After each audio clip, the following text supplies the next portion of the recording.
I will now call on Paul Lucas, who is the chair of the LSO Board of Directors, to present our Life Sciences Leadership Award. Paul is a true leader in life sciences and has brought a lot to our organization, and is somebody that I have had the opportunity to spend a great deal of time with over the last few years, and he has been a mentor and certainly a leader within our sector and across our sector, so it's very apt that he's presenting this award tonight. Please join me in welcoming to the stage Mr. Paul Lucas.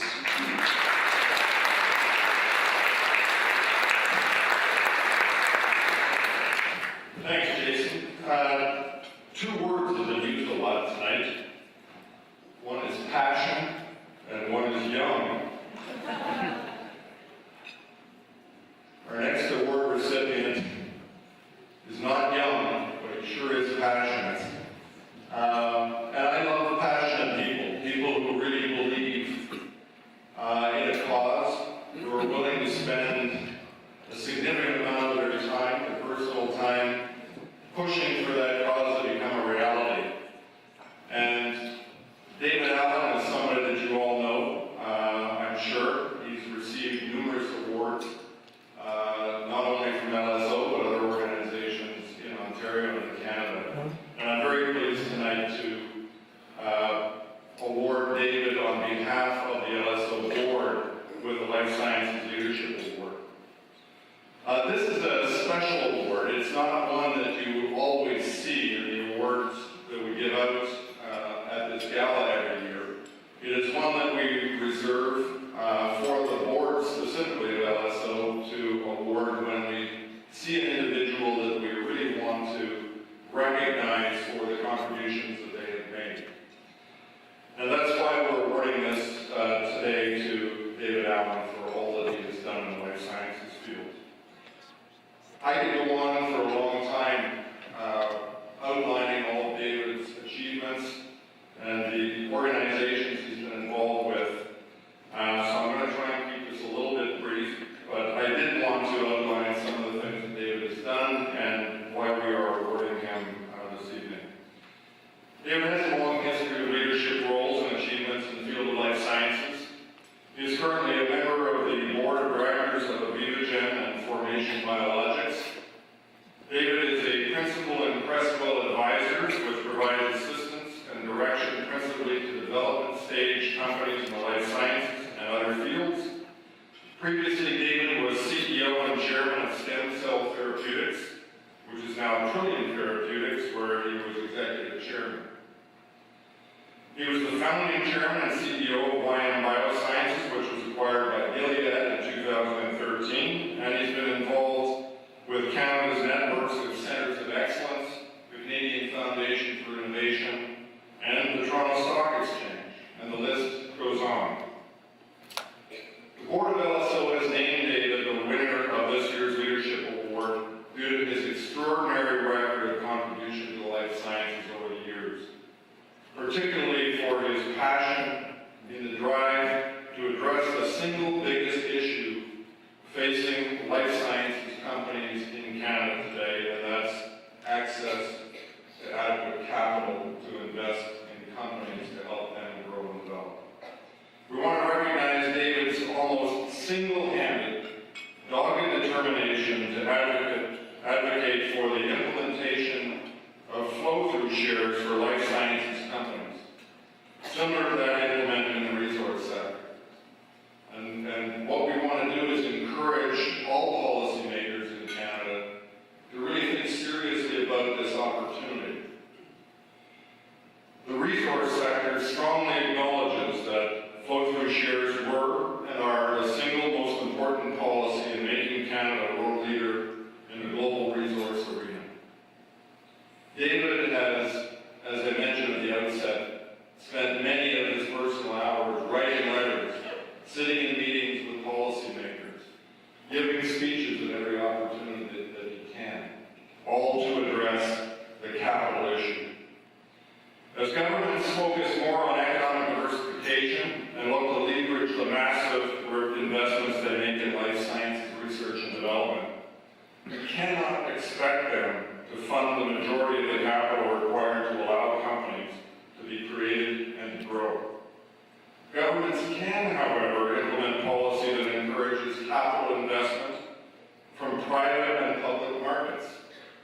And flow-through shares are a great example of such a policy.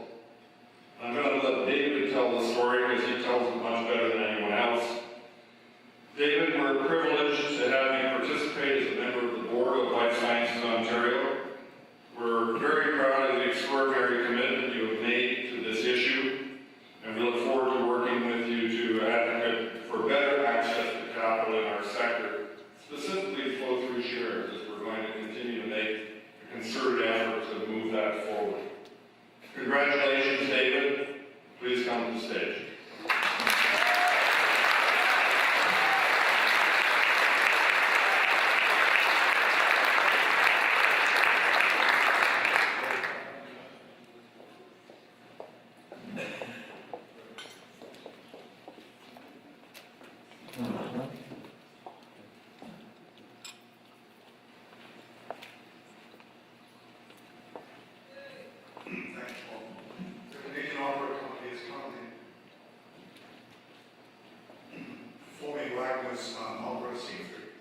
Seafood takes 4 hours to perform, and one goes to the matinee at 2 o'clock on a Sunday afternoon, and one sits oneself down in a comfortable seat, and one looks at one's watch 4 hours later, and it's 2:15.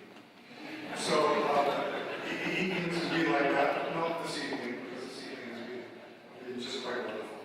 Honored guests, your worships, ladies and gentlemen, it is of no novelty for this room to hear Ottawa's decade-long denial of the extension of flow-through shares to our industry.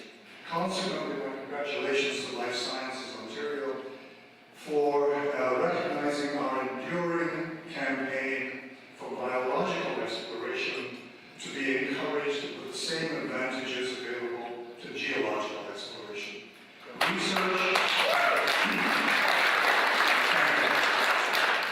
Research and innovation are well championed, as this room eloquently demonstrates. Its commercial translation is important. As the cartoon demonstrates, this has been largely a solitary journey, but this will not be the first nor the last time that my advocacy is initially received with underwhelming enthusiasm.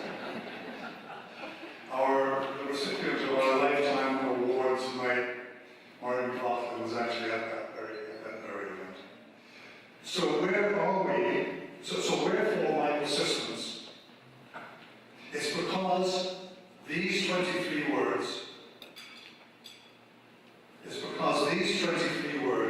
describe a national resource of immense prospective value, as the hard evidence shows.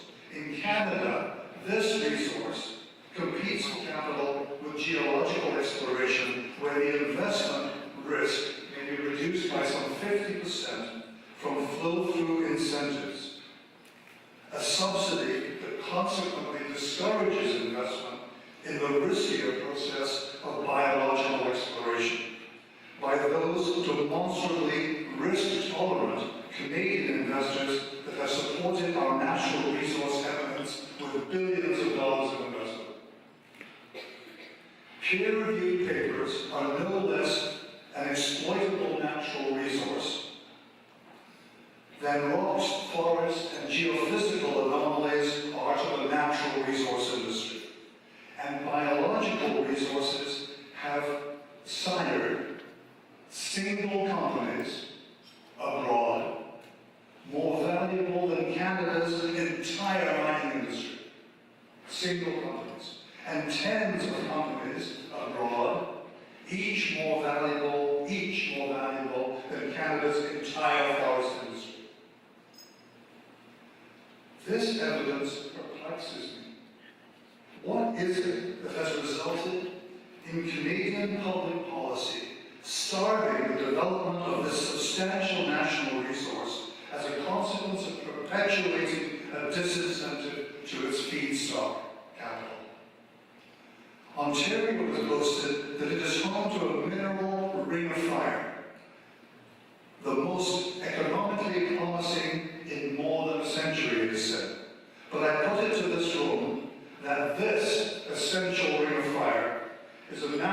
resource magnitudes greater than the mineral contents of this entire province.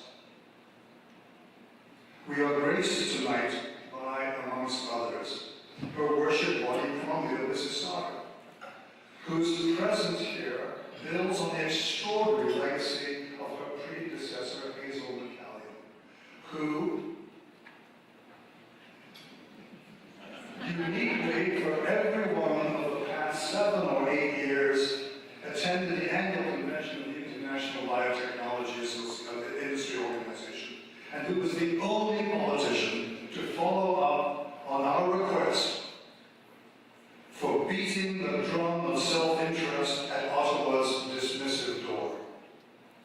Her final paragraph, hard to read, but it's all about the flow through streets. Her final paragraph states the obvious. Capital is responsive to incentives and to disincentives. We look forward to Toronto lending its weight to the commercialization of this resource as Hazel has. A resource that lines University Avenue, encircles Queen's Park, and reaches up to Sunnybrook. That commercialization would dwarf every other economic activity in this jurisdiction. The action item then is to bind academia and Toronto and Mississauga and the leaders of our province into a joint initiative with Life Sciences Ontario to forge constructive public policies with Ottawa for our sector, for this province's and in fact this country's economic well-being.